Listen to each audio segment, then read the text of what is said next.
that is still in the building will join us, okay? Because we want to respect all your time, and we thank you for it. And by the way, thank you so much for the behemoth amount of work that was done in light of the hurricane and getting everybody up so well. And it's just phenomenal, so we're very, very grateful. All right, you're on. Okay, well, good morning. Good morning, Joey. Joey Curry, Assistant General Manager of Energy Delivery. And it falls under our division or my division for primary leading hurricane restoration. So I'm up here I don't want to bore you with a lot of numbers. I typically don't do that. However, there are some that I think are very important here, so I'll kind of keep it short.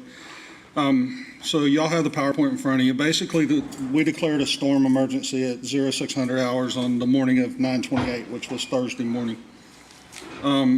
We officially ended the hurricane restoration at 9 p.m. on Tuesday night. Now, at that time, all customers that could be reconnected had been reconnected. There was approximately 150, 165 homes that had damage that could not take power at that time. So typically, every storm, we carve those out because it's up to the homeowner at that point.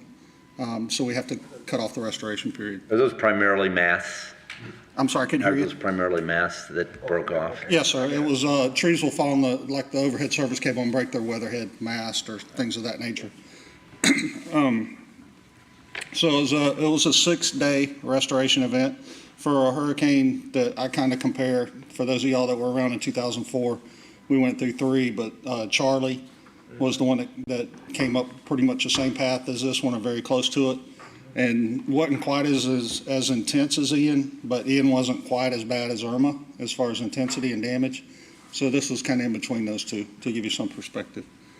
So basically, as the storm rolled through us, the outer bands started coming in on Wednesday. We started getting trouble calls from those outer bands, and we treat that just like any other afternoon thunderstorm. We called out our crews, we responded as the calls came in, and we fixed them. We worked up until it was unsafe for us to do so, to be in the field. And that was sometime around 6:30 p.m. on Wednesday night. There were still some outages that were out from Wednesday. We had to move some crews over to Kathleen High School because the county had designated Kathleen High School as a public shelter.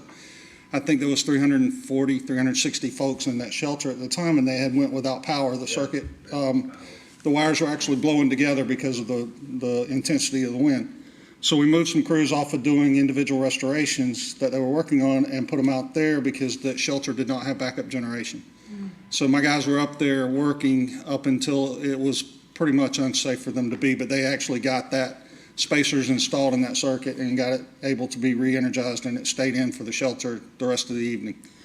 And then we brought all crews in at that time, but there were still outages from earlier on the day Wednesday when we had to call them in for safety.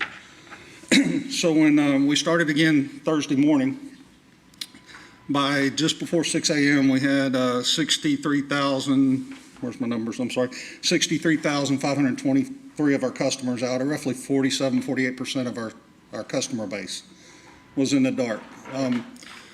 So our priority shifted at that point. We have to go, we look at the magnitude of the damage and what all's out. We do a quick assessment. I like to call it a quick backbone assessment, and we utilize some, like our troublemen, our T&D supervisors and manager, they go out in the field, do a quick overall. Our system operators evaluate the system through all of our technology and our SCADA systems, and we determine what circuits are de-energized. We had 29 main feeders locked out at that time in the morning. We had roughly 12 reclosers, which I've talked to y'all about that before. In reliability, we take a full distribution feeder and then we try to sectionalize it in half with a device that we call a recloser. 12 of those were out, as well as 29 feeders and 7 transmission lines. We're in the dark at 6 o'clock Thursday morning. So after the quick assessment, we got determined, had one issue with our power plants, because our power plants is our top priority in restoration. That's the first priority, because if we can't, it doesn't matter if the lines are up, we can't serve them if we don't have generation. So we had a power plant issue with trying to bring Larson 8 on. The substation had locked out due to some damage. So I went ahead and made the call to our substation supervisor a little bit before the winds were below our threshold of sustained at 40. He volunteered himself and some other guys to go on out there and see if we can get that unit online, and they did. They were able to clear the bus and get it online. So through calls and discussions with our leadership team, we decided that we would do it all hands on deck at 9 a.m. Thursday morning, because the storm had passed through a little bit quicker than it was forecast. Some of our crews started coming in around 8 o'clock and hit the ground running. So we worked Lakeland Electric personnel, and I don't want to diminish the support personnel that we had, and there was a ton of them, and I'm not just talking about Lakeland Electric, but there was a ton of support. But City of Lakeland staff, Lakeland Electric personnel, by the end of the day on Thursday night, without any outside help, mutual aid assistance, had restored 36,260 of those customers. That was huge. I was so proud of those guys and gals that did all that. So we do that, and we're able to do that by the methodology we use in restoration, and I'll talk about that in a minute. The remaining 27,263 customers were all restored by Tuesday night at 2100, with the exception of the ones that could not have power. So a little bit about the stats on the mutual aid and the help we had, which we're very thankful for. Being a member of the Florida Municipal Electric Association affords us not a lot of things, but not only having the ability to call on our municipal utility neighbors in the state of Florida, but it also, we're a member of American Public Power Association, which we have that same agreement. So because this storm affected pretty much most of Florida, it was hard for other Florida utilities to come assist us right away. So we had to go outside of the state of Florida, which we did. Just a point of note, we got several crews from Texas, one of them being Lubbock. The city of Lubbock, Joel Ivey, our former general manager, was real happy to send us some crews, and they worked really hard. I got the chance to go out and meet the guys, and a good group of guys worked really hard for us. All of them did. But we had crews from, we had about 306 personnel, mutual aid personnel, and they were from Texas, Louisiana, Alabama, Tennessee, and New Jersey. They all came, staged at Tigertown. That worked really well. I know Commissioner McCarley had walked through that facility with us and that set up a while back. She wanted to see our staging and how we worked that, and the plan worked very well. It was one-stop shop. We did all of our fueling there. The motor pool would come out, Fleet, another part of that support staff. Fleet would come out at night, fuel the trucks. Tiger organization folks had the cafeteria there that fed all of these people, and they fed our people too, so they were feeding about 500 people, breakfast, lunch, and dinner. They would do breakfast and hand them a bag lunch to take with them to keep them productive, keep them in the field, and then when the guys were done at night, they'd come back in and get their dinner. They could park their trucks there, not worry about them. We had security to watch over them. They eat their dinner and they go straight back to the dormitory where they had a facility there that was showers and beds for each individual person. So worked out really well. We're really happy with that arrangement. So anyway, Lakeland, I do want to mention our staff. Lakeland Electric staff handled all of that logistics for all the housing, feeding, laundry, fuel for this entire workforce. So we didn't go out and hire an outside firm. We partnered with the Detroit Tigers, but our folks were there making sure everything ran smoothly. So I'm really proud of that staff. And some of those folks put in some really long hours. I don't know how they did it. So let's move on to the restoration process, just so y'all understand a little bit about why we do things the way we do things. So first off, y'all know we're governed by NERC. So we have certain standards on restoration. We have a restoration plan that's filed annually with our region. CERC is filed with FRCC, which then in turn files it with CERC. It's approved and voted on by the other members of the committees to make sure that it meets the standards, the NERC standards, and then it's approved and sent to NERC. We have to abide by that. We have no choice. So we do. We always adhere to that. Our plans are written and worked in that methodology, which goes right along with normal industry standards on restoration. And I've used this analogy before. If you think about a water system, if the pump's not working, it doesn't matter what the pipes are doing. You're not getting any water. So you start with your pumps, you start with your big main trunk lines, and you filter down till you finally get that last little half-inch PVC line going to Sean's house back on, right? So it's pretty much similar with electricity. We start with our power production plants, then we do our transmission grid to make sure that we can get the power from the power plants out to our substations where we can convert that power to our distribution circuits, which is really the backbone of our system the 140 plus circuits that we have out there that feed our entire system. And you got to remember 60% of this grid is outside of the city limits of Lakeland. So it's a pretty big system, Polk City, Highland City, Kathleen area. So we adhere to those standards. So we start from the top down. We do our down to our circuits. And on those main feeders, like I said, I had 29 of those main feeders out of power. Those transmission lines are critical. However, just for y'all's point of reference, most of our substations have redundancy in transmission. So I'll give you an example. This sub right over here has 3 transmission lines going to it. Most of them have 2, at minimum 2, if not 4. So if one 69 kV transmission line is out, it may not be as critical as a distribution feeder, but we do that assessment as well, just to make sure that we have that redundancy to keep those systems up. So we were able to get the transmission lines back in with the exception of one, and that was the transmission line coming out of West Substation going to, help me out, Corey, Southwest, right? I believe so. That line actually sustained quite a bit of damage. It was 5 70-foot wood poles broken. Tree fell and tore down, kind of domino effect there on West Highland Street. So both of those subs had 3 other transmission lines serving them. So it was a priority, but it was not anything that would affect us getting the power back to our customers. So we put that one on the back burner. So once we moved down to the distribution feeders, like I said, we had 29 of them. We prioritize. And our top priority, as it says here, is always going to be critical facilities, public safety. We have to do those first. That's part of our NERC restoration plan. That's part of good business. That's part of being a good partner with the city of Lakeland customers. Because if they don't have police, fire, and hospital, we're in trouble. We're all in trouble. So we make sure that we work those priority circuits first. If you happen to live on one of those, lucky for you, because they're always going to be the first ones that we put our resources on. So we did those, we did the assessment, and then we branched down in our priority list. We go first those things, then we start going down to the next level, which is the medical assisted, such as, I'll give you an example, the kidney dialysis. If someone's having dialysis, that's not something they can do at home. They have to have that facility up and running. That's why those facilities, most of them all have backup generation. Now I believe after Hurricane Irma, most of the nursing home facilities have backup generation as a governor's mandate. However, a lot of times that generation doesn't necessarily work right. Parker Street generation came on and we had to do some work there because only one leg came on. So they still need street power and they still are a priority. So we continue to branch down on those priorities. And as we're working those circuits, once I get a lot of resources in, initially what we try to do is strip those circuits, the lateral lines off those circuits, and get them back in service as quick as possible so that we can pick up the priority customers if there's a lot of damage.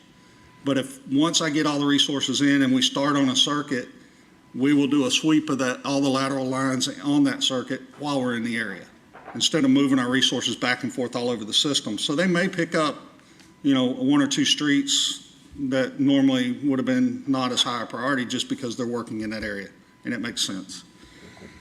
Okay, so that's how we do that. We continue down. I did add a couple of pictures from our SCADA system. This is called an EMAP. And the first picture you're looking at is just an example of 2 or 3 distribution feeders. The bold lines are the actual circuits. And then the lighter lines are what we call laterals or takeoffs. Those are all fused. And when we go through here, if you look at that, if that yellow circuit was feeding the hospital, for example, and a bunch of these laterals had a lot of trees down and damaged, what I would do, or instruct our crews to do in this instance right off the bat, would be to open those laterals, get that main path to the hospital heated up. Now, once the hospital's hot, then we can come back and start picking up the laterals. That's why customers see us. Well, they were in my neighborhood, but then they left. That's why. We're trying to get those priority medical essential facilities, public service facilities back in service. The next one you see is another example, just branched down a little bit. That is actually Glendale Substation there in the middle of the bottom. And you see how the distribution feeders run out, and then they branch off to individual streets. I didn't zoom in close enough so you could actually see the streets, because then you wouldn't get too much of a view. But as we come out of the substation on the circuit, we look at these streets that are out, and a lot of these laterals will feed from 20 to 100 customers or a few hundred customers. Those are the ones we try to target with the resources. And then if you look at the last picture there, that's a single customer, single lateral, single transformer, feeding one home way up off the north side of our system that common sense would tell you that I'm not going to take my resources off of that main feeder I showed you in the first picture to go put this customer back in. By the way, that's me. That's my house, so I know that. But I know that. I realize that. That gives us all comfort that you said that. You can say that, right? I understand that. That's why I have a generator at my house. And I make sure it's in good working order every storm season and ready to go. I always have to hook it up and check it out, or my wife doesn't let me go off and do what I got to do for the customer.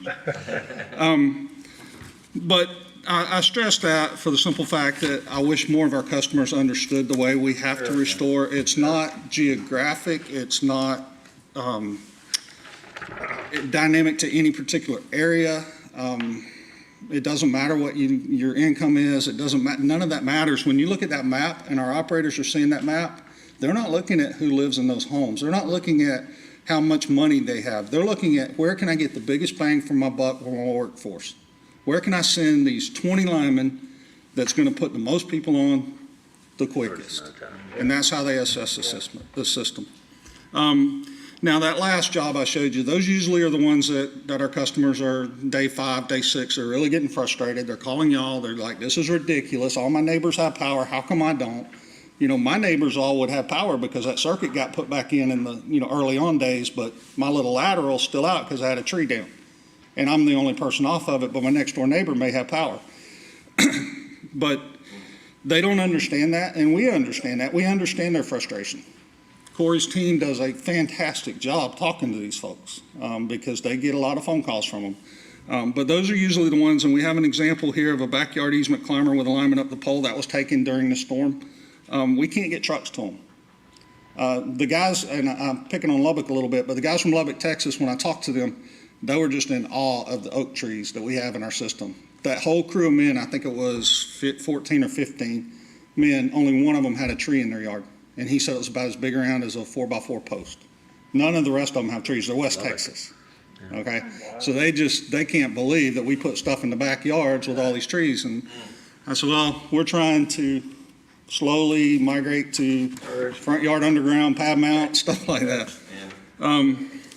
So one thing I did want to mention, safety. This is huge to me because I don't ever want to be at the hospital or worse with anybody, especially one of our employees that's out there working to restore power. Yes. So I'm extremely proud, Lakeland Electric as a whole, I'm sure Mike is too, is extremely proud of the fact that with over 500 field personnel working 6 days, 16-hour days, to restore our customers, no major injuries reported. That's unbelievable. If any of y'all went around our system and saw the damage, these guys were jumping fences, crawling over trees that were down, using chainsaws, dragging wire, hauling poles in the backyard. Nobody got hurt. I had one gentleman from a contract tree crew that actually was in the wrong place, and they were rolling a pole over, and it tweaked his ankle. He was fine. Didn't require any medical. It was reporting only. As far as I know, I never heard anything else, but I think he kept working. So that was amazing. I listed it because it was there. The next slide I'd like to talk about, and I got a lot of calls from the public on this one. There's a misnomer out there in our public that we have a responsibility, or it's our responsibility at Lakeland Electric to make sure that medically essential customers, individual homes, have a priority over other customers, that they're the first ones back on. That's not true. And I'll tell you why. We can't do that. Right. We can't be responsible for your health and welfare. We don't guarantee 100% power 100% of the time. We cannot possibly physically do that. We have animals, we have nature, we have equipment failure. Things go wrong. The grid is the biggest machine in the world.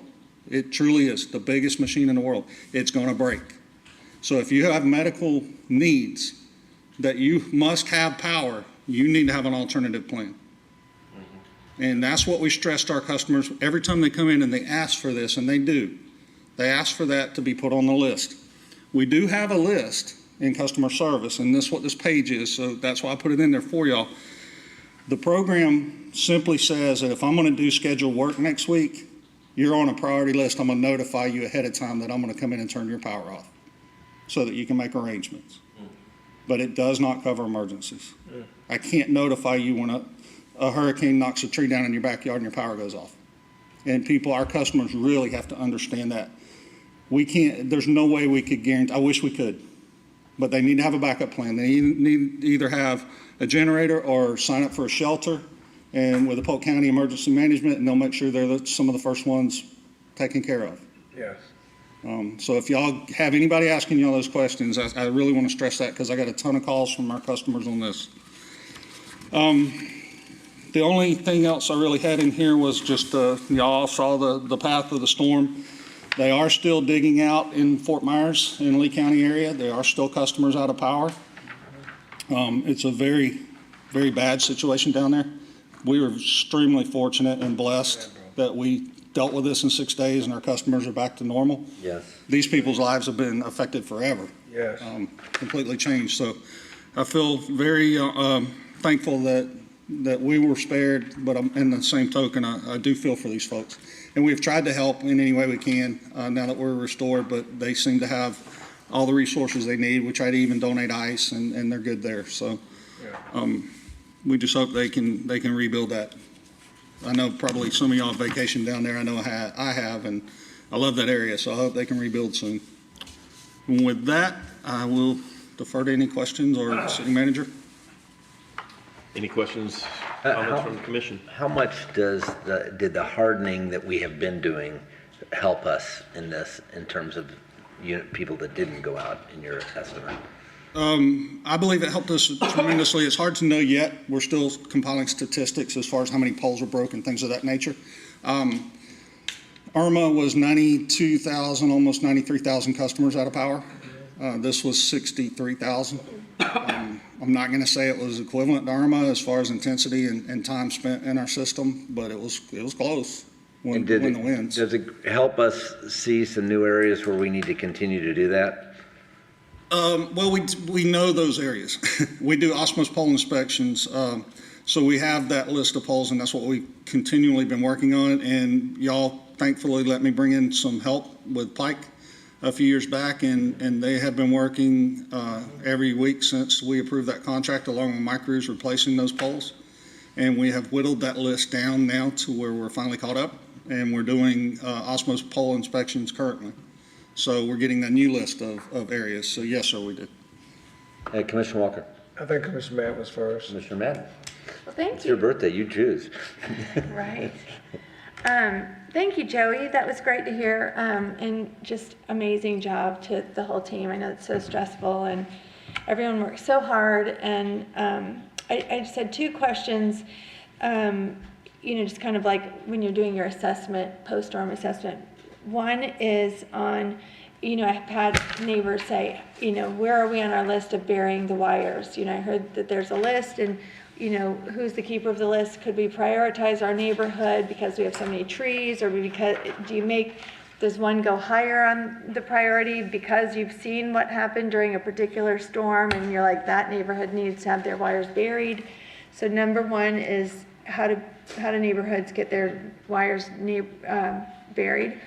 And then the other thing is, are we able to make tweaks in our technology? So I know that was really great to be able to have the tool, but most people are just like, oh, it was so great at first, it'd say Tuesday at 4 o'clock, and then it just went to assessing, and everything was assessing. So I didn't know if the assessing was a glitch, and they just all went assessing. After a certain time, everyone was just, you were in there, making the improvements, or if that's something that could be upgraded for future storms, or any comment on just the technology piece of going to the website and trying to see where you were on the schedule of restoration. Good questions, both of those. I'll start with your first one, undergrounding. Recently we did probably, I would consider, the worst easement that we have in our system as far as experiencing outages. And last year we took the money, the year before we started engineering it and budgeting for it. And last year we replaced the overhead system with an underground system and took it out of the easement. And that's Janila area and Brandon Road off of behind the tennis courts in that area. It was a swamp. It was a jungle back there. It was a total nightmare. Those customers would experience probably on average 6 to 10 outages a storm season annually. As far as I know, none of those customers went out of power during Irma. And so the underground definitely, we know, helps. Now, with that said, there's pitfalls to being underground as well, because we have a lot of water oaks in our system, and with a root system that spreads out very wide from the canopy. And when they tend to fall over, they pull those roots up and they pull those underground pipes out of the ground, and the restoration takes a lot longer than putting an overhead wire back up. So it's kind of a double-edged sword. Also, the folks in Lee County right now are going to be experiencing, I'm sure those utilities are going to have a lot of corrosion from saltwater intrusion into their underground pad mount gear. Very concerning to me for the supply chain issues, because we're already kind of limited on, although I will touch on that a little bit, because the question was asked. We went through this without any issues whatsoever with our supply, storm supply.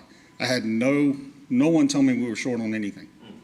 So I was really glad and proud of our team that stocked up ahead of time, and 40-week lead time on orders on some of those things. They were proactive beginning of the year and last year. So with that said, yes, we do have an undergrounding program. I have a committee in my division that's called the Reliability Committee. They look at, and I task them every year to I give them a certain amount of money and to give me their top priority of projects they want to put underground from overhead for reliability. The top project that keeps coming back right now, and we're going to do it, I promised them, is if you've ever been, and all of y'all have, you go down North Florida Avenue to Parkview there by the hospital. The 3 circuits that cross in the middle of the intersection. You can't put a pole in the middle of the intersection, so there's that is a mess, and that's 3 circuits. Yes, that will affect our residential customers, because all of 6th Street and that whole area, because those circuits were damaged, they were out. So if we can put that underground and get that out of that intersection where I have all the interconnection wires there that sway in the wind and the jumpers between them break, if we can get that underground, that'll be a huge improvement for all the neighborhoods around the hospital as well as the hospital's reliability. So that's their top one. I told them I want another project in a very dense populated area that's an overhead subdivision type thing. All of our new construction for the last 20 years has been underground. So most of the developments and communities are underground, but there's streets like Janila and others. That was one of them. But yes, we do have that program. I had worked with a city attorney, the previous city attorney, on an idea for a while. It kind of fell through the cracks because I couldn't get really a lot of support from the homeowners. But it was, I think we're actually able to go into an HOA, and with 100% commitment by the HOA, we can convert it from overhead to underground, and then the cost of that would be assessed on their tax rolls. But we tried it with a couple subdivisions, and nobody would give us 100% commitment. But we're going other routes. I mean, we didn't just give up. Cindy Clemens is working currently on trying to get a grant with some of the infrastructure money that will allow us to put a whole community, hopefully. I don't want to encourage the citizens that it's going to happen, because you know how the grant process is, but we are pursuing it, which would put all of Polk City underground, which is huge for them, because you know they're fed kind of out off the end of our system, and we did some things a while back with a partnership with TECO to give us an alternate feed to them, because we had a highline pole break and they were out for 16 hours. So we're looking at those things, absolutely. But as far as a list, if someone has a HOA that they feel like is fully committed and they're wanting to, partner with us and make that commitment, send them my way. I'll be happy to pursue it again. I just can't seem to find that type of commitment in our. Whenever there's a storm, everybody wants it, but then when it's blue sky days, they forget about it, and just being honest. Same model as Heather Point. We did Heather Point with storm water, but it would be the same concept. Right. Yeah. Yeah, another thing just to point out on that question, because there is some confusion out there. You know, just because your neighborhood also is underground doesn't mean that you still won't lose power. Exactly. Kind of like Joey was showing on the grid there, you may still, even though your neighborhood or your street's underground, if upstream from you there's an area that's overhead that a tree takes out or it goes down, you will still lose power even if you're underground. Yeah. We have one fully underground substation in our system, and that's Palmetto right over here behind the ledger. And the circuits that all feed out of Palmetto are underground. So if you're off of that, you don't have that upstream issue. But that's the only one in our system out of 32 substations. Oh. Commissioner Reed? Did you get to speak, Philip? Not You yet. didn't finish the GIS map glitch. Oh, I'm sorry. Yeah, you're right. Technology. Yes. Brought to y'all a while back, showed you a program called DARTS, which is our damage assessment restoration. I don't know what the T stands for. Anyway, technology. Tool set. Thank you. That was developed in-house by City of Lakeland talent. It was a combination with our GIS IT folks and our CAS folks, CAS folks, and Corey's and some of my guys. And they developed that program to take us from paper damage assessment off of maps and pencils and pens to an electronic iPad where it was just it's based off of something called Collector 123, so you can put in what you want them to collect and they can't go to the next step until they fill this out.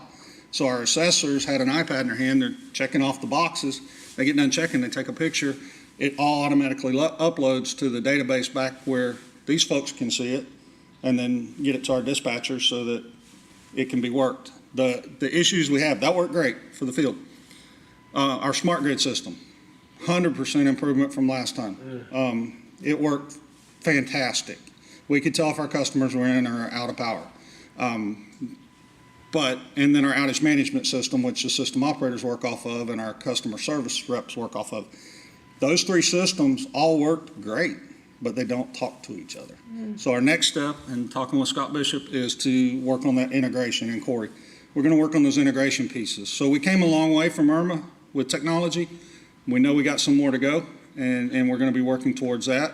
And hopefully we'll get spared for another 5 or 6 years or 10 years or 20. Yeah. And we'll be ready with that integration piece. So yes, technology has improved. Web EOC was one of the technologies that was added to the EOC, which gave us a central point of communication. So we're still taking data from one system to another. I want to see all those integrations so that there's no duplicity. Everybody can see what they need to see, when they need to see it, and act on it.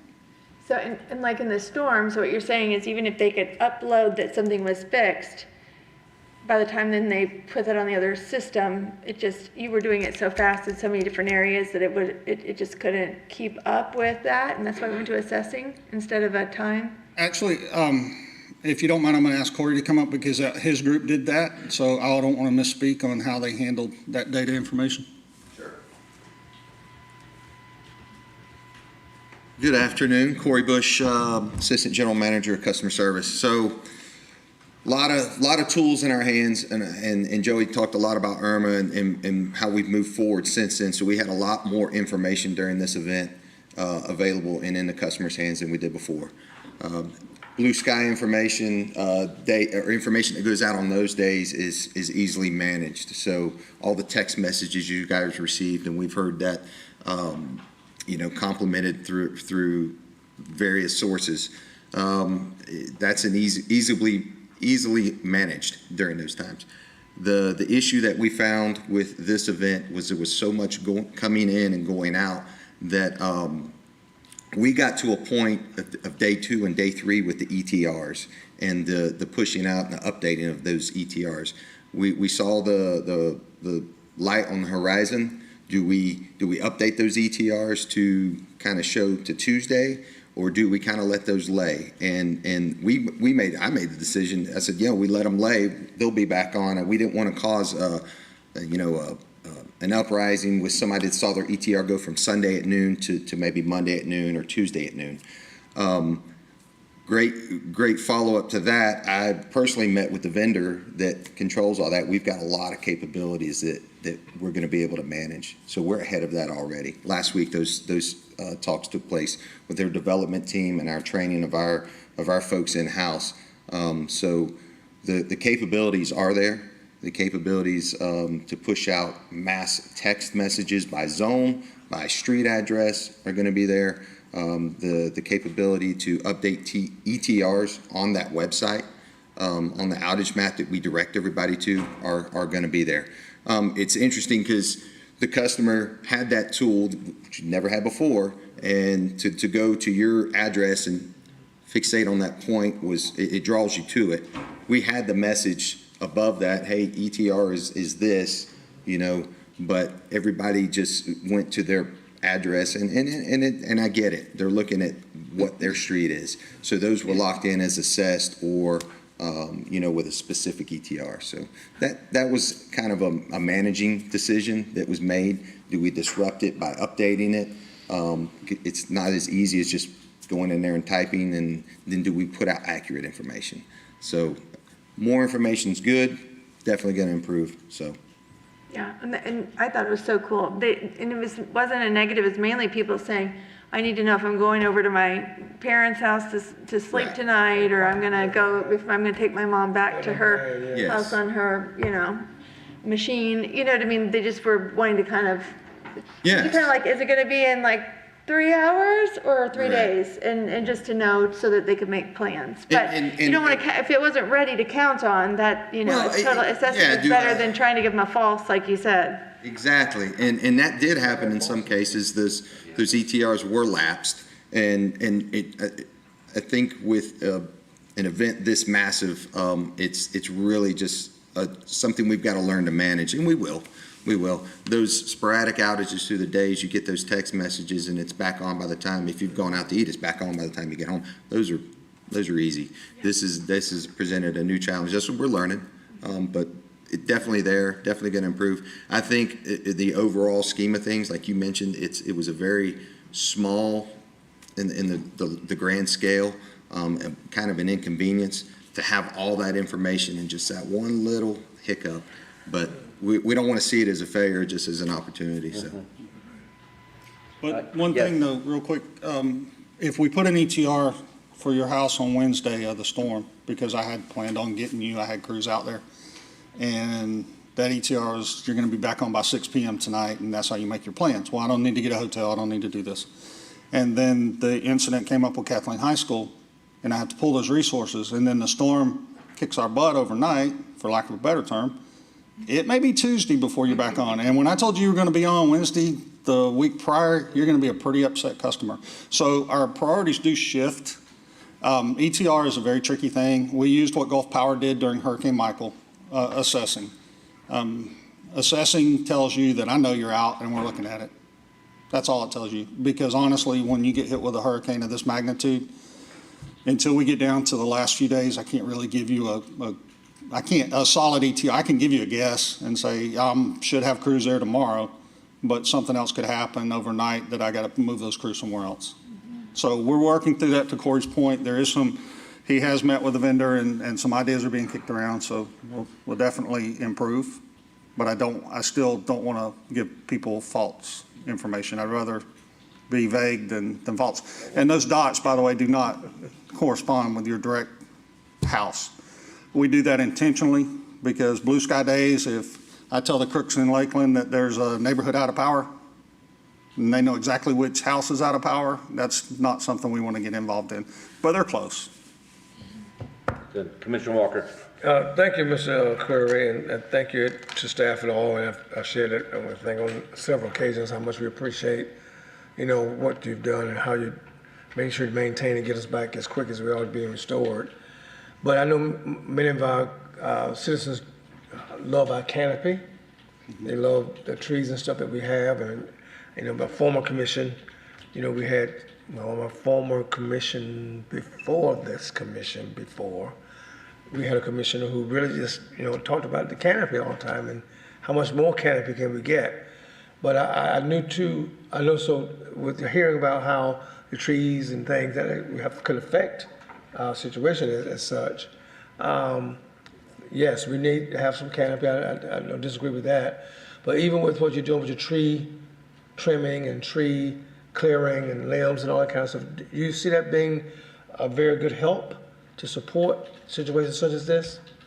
Absolutely. We just brought y'all a contract recently for a different vendor, Trees LLC or Trees Incorporated. We saw a huge improvement when we went from Asplin to Burford for the first couple of years. They were trimming more mileage of distribution feeder line than we had budgeted, so I had to make an appropriation to keep them going. Gradually, there's ability to maintain high-quality employees dropped off, and so the quality dropped off. So that's when we went out to bid and we changed vendors. So I'm expecting the next couple of years to be really good with this new vendor, because that tends to be the MO. And then they start moving their quality people around to other areas. I'm going to try to lock them down to keep them here.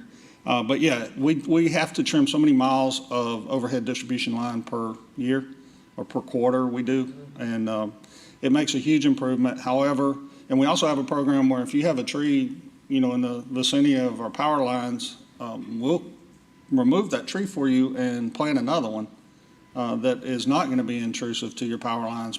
And we have people take advantage of that.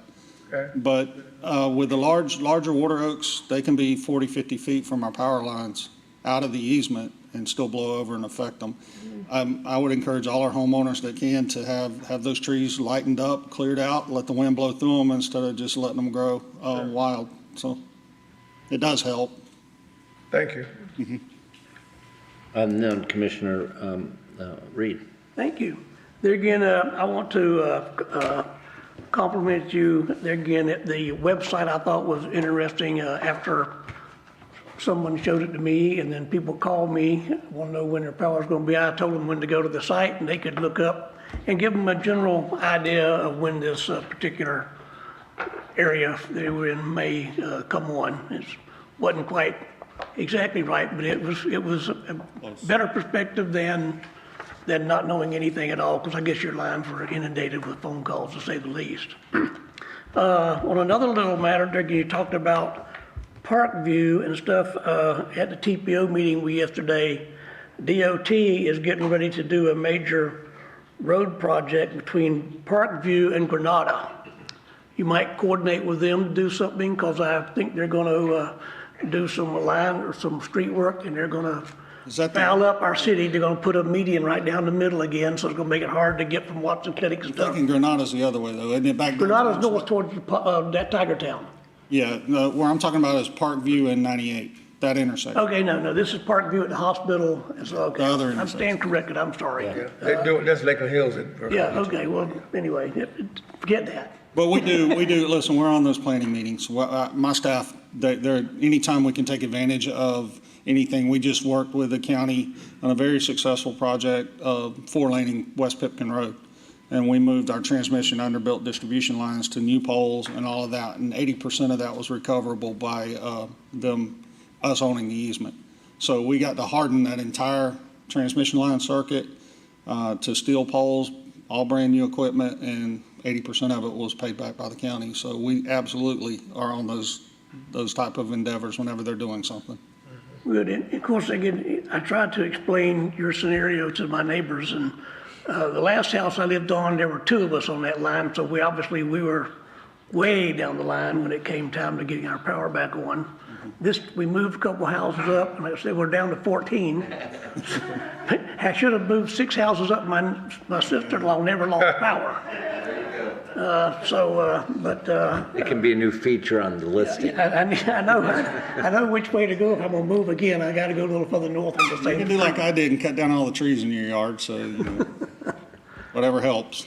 But anyway, but we all learned a lesson from last one. I went ahead and got the power put into my street, my house. So don't have a Generac system, but I can get a 13,000 kW. I can run about anything I want to run in the house. So I want to make sure I don't break so you guys don't get tuned up when you working on my power line. Well, I'm glad you mentioned that, because I failed to mention one of the things the smart grid system did afford us through Scott Bishop and his team, reverse power alarms. So if someone was running a generator, his folks were able to generate alarm list of where those houses were, so that our field personnel knew that there could be potential backfeed. Even like the rooftop solar, if they were reverse power on our meter that would trigger an alarm, he would let my folks in the field know. That's great. Ironically, the people that came and fixed my place were from Lubbock, Texas, and so, Good group of guys. they were an interesting guy. At the time, I didn't really equate that to Joel, but they said they really enjoyed and loved our city and all that stuff. That was Lubbock's first ever mutual aid deployment, I understand, or at least first ever to Florida, because they had never even considered it. Yeah, connection, yeah. Well, and it gave us an opportunity to try and at least align their expectations of their new gym. So funny. A couple of them asked me if we were hiring, so yeah. Commissioner Music. Yeah, I just want to say thank you. You know, I mean, the reason that you guys are sitting out there giving us an update is because you were an integral part of what happened to get us all back. And, you know, along with the city manager, just the amount of hours and time you guys put in was just phenomenal. I drove around during the storm and right after the storm just because my wife said it's time for you to get out of the house. I was puttering around and stuff. So. And just to see the devastation, because we do love our canopy, we do love our trees, and it's one thing that's made it so beautiful, but it's also detrimental during these times. And the sheer fact that the only injury we had was a possible twist is phenomenal. But, you know, I think of all of the phone calls, and just to thank Corey before he heads out, because just the phone calls that you and your team must have gotten is just, I thought a lot about that because a lot of people were reaching out to me. So just thank you to you guys from the people that have reached out to me and myself. So thank you very much. I got some stats I'd love to share with you. It was unbelievable. They took a beating, but we showed them some love this week. Good. Hey, email us that when you have Yeah, it wrapped up. yeah. We'd love to see it. It's impressive. Okay, anything else? Yeah, that's great. Mr. Mayor, if I may, I just want to echo the same sentiments. I mean, we've got our senior management team from LE in the chambers with us, and they led extremely well through this emergency event. We're so fortunate that I think the majority of our team, if not all, but maybe one, were here and we all worked through Irma together. And the difference from then till now is just tremendous. And so the team in the room led well. All the other management, supervisory staff, and employees did a tremendous job responding to this event. So great job by our staff. Thank you. May I raise one more comment? Again, the only complaint that I had from anybody was that, and I don't think it was our fault, Lake Electric, but they'd clean up their yard and then people come back and cut more trees down, leave all their stuff in their yard again. They had to clean it up, and some stuff they really couldn't, trees they couldn't move. So, Sorry. I assume they Sorry. But they cleaned it up once, and then a couple days later, they came in, trimmed some more stuff and left it in their yard, and it was, some of it was too big for them to carry, but I don't think that Big was. stuff out there. I would encourage you, if anybody has any issues, questions, anything at all about trees, brush removal after a storm, there is a place on our website where they can, if they don't want to interact with someone, they can put in a request to have that picked up. And our staff, Beverly Klein leads our line clearance staff, they look at those all the time, and they do work them, and they do take those, I think there's even a place you can leave a voicemail, and they listen to those. Typically during storm restoration, people think that they'll have a big oak tree 50 feet from the lines fall, and we go out and we cut one limb off to get the wire back up. They expect us to come back and take the tree away. It doesn't work like that. I don't have the manpower to do that, number one, but that tree is theirs and their responsibility. But if it's something that we go up and cut the whole tree down out of the lines, we will remove it. And a lot of people do think that. They think, well, they cut it, so they need to come get it. And when realistically, we cut 1/10 of the tree and the majority of it's theirs. Anything else? Wonderful. Thank you again, and y'all. keep up the great work. Thank y'all. Appreciate it. Good job.